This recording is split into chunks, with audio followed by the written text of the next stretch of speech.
And this is the problem that you end up with when you have such ineptitude and incompetence. Donald Trump ran on a whole platform of no wars, no more wars.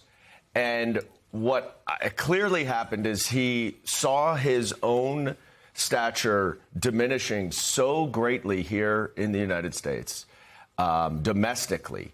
The Epstein files were closing in around him, that at a minimum, he completely rushed into this war. He, as Joe said, he did not make a case to the American people. He did not make a case to Congress. He went in illegally and recklessly with no plan, no strategy, nothing.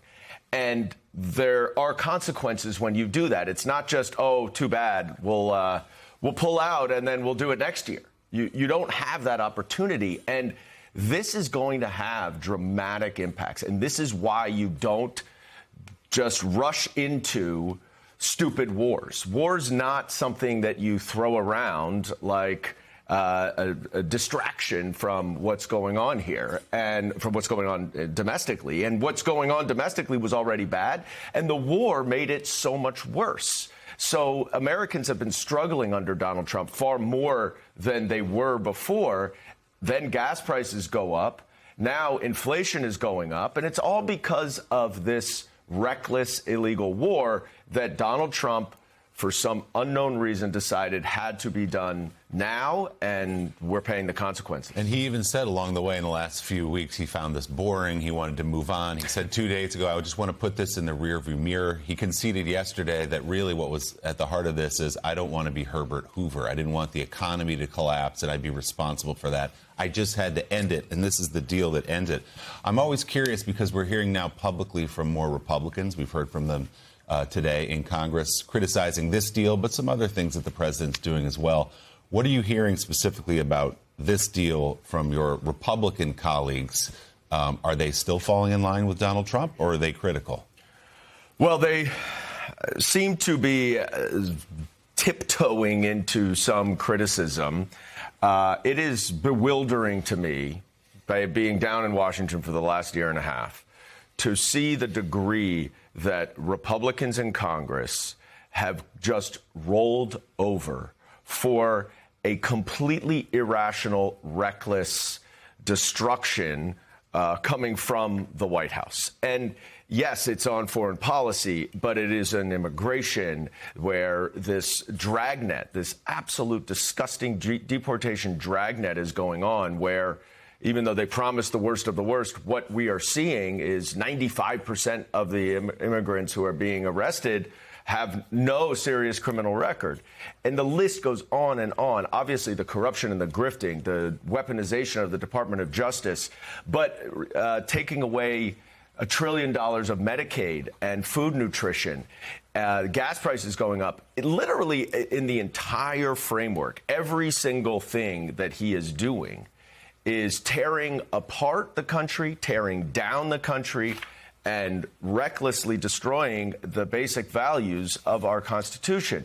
That's why we have to take back the majority, and that's why we are going to have to lead the Congress, because the Republicans cannot, in holding Donald Trump accountable for all of his horrific actions.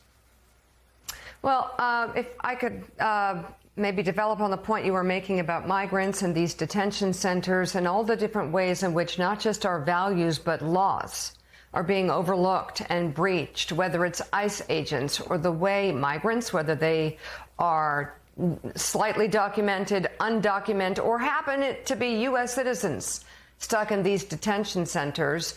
It appears Republicans, whether it's this unbelievable deal that Iran is being given, a gift, like wasn't the whole reason that they came out with after they went to war with Iran was to make sure that Iran never has a nuclear weapon, and now they can have one, and here's some money to go along with it.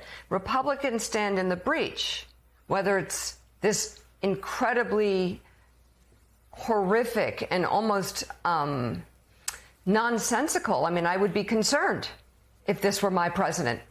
doing this with Iran. Like, there's something incredibly self-sabotaging happening here if you are representing the United States of America, or as it pertains to migrants. Republicans stand in the breach. Is there anything that they are noticing, that your colleagues are noticing about his, not just his behavior, but his actual actions? Well, what was striking to me, Mika, is when you saw the negotiations around the reconciliation bill in the Senate, many of the Republican senators were speaking up against the $1.8 billion slush fund. They thought, and it looked like, that was finally over the line. But then, even though many of them said they weren't going to pass the $90 billion for ICE and CBP through reconciliation, because as if they need any more money for this dreadful dragnet, but they were going to stand up and say, we're not doing that until you get rid of the slush fund. Well, they caved there. And that's what we're seeing in the immigration space as well. And I'm on the Homeland Security Committee and the Judiciary Committee, the two committees of jurisdiction. And the Republicans are just sitting there watching American civil rights be trampled on. They are watching due process get trampled on. They are watching this administration try desperately to take away Congress's oversight power. I ended up leading a lawsuit against this administration to force them to allow members of Congress to do oversight of those detention facilities you mentioned. They are in dreadful condition, and it is absolutely un-American, and the Republicans are consistently silent. It is why it is so important that we take back the majority and that we lead a resurrection, a rehabilitation of our basic values and our Constitution. And I'm looking forward to being right there and doing that. You know, it's interesting, Willie, that the Wall Street Journal today did talk about some of the things that the congressman just mentioned, and that is that some of the senators are beginning to stand up. John Thune, there's an article in the Wall Street Journal today about John Thune just standing up on some things. Listen, I don't want to get into a fight with the president. I'm not going to have this back and forth and say bad things about him for the press. There are just some things that we're not going to agree on, some things we're not going to do. We first noticed it when the president came in and tried to browbeat Thune and the rest of the Republicans to get rid of the filibuster. Thune said, quote, "That ain't happening."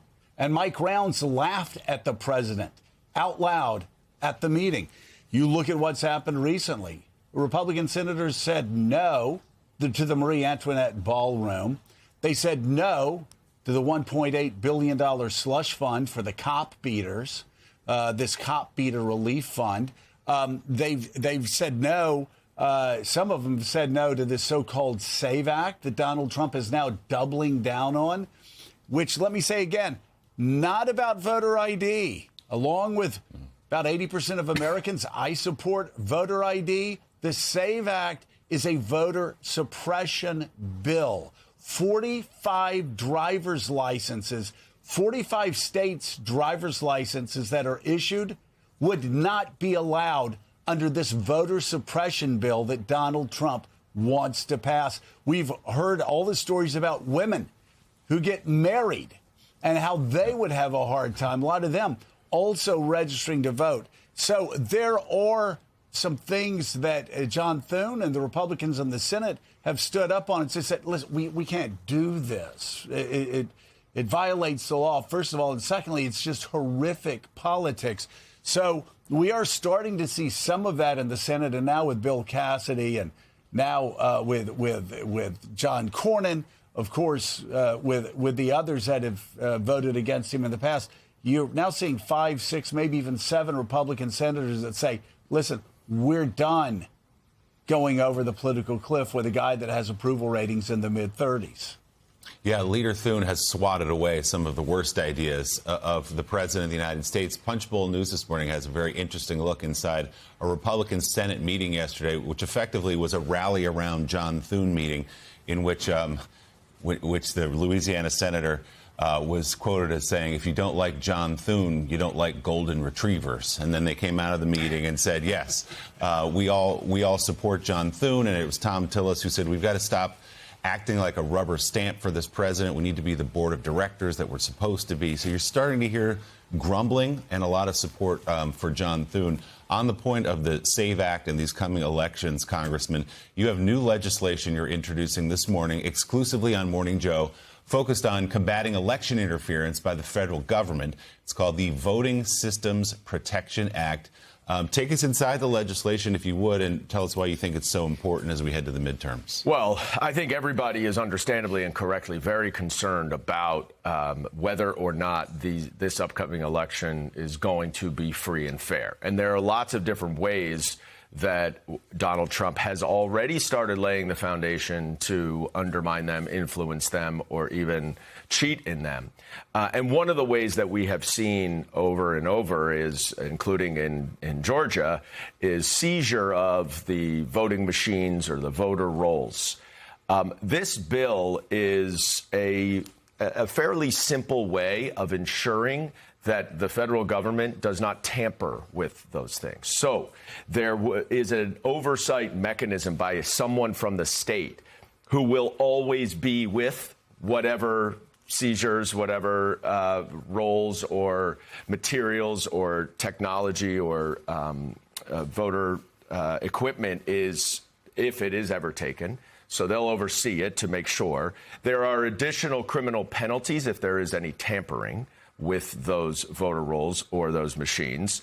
There's a 48-hour requirement, and this is important, the notice requirement before any seizure can happen, even if it is through legitimate means, and it has to be reported to Congress. So this is a way of safeguarding whatever pretext Donald Trump and his government may use to seize this voting equipment and ensure that it is not tampered with. It is one of many different ways that we are working on, the Democrats, safeguarding our elections.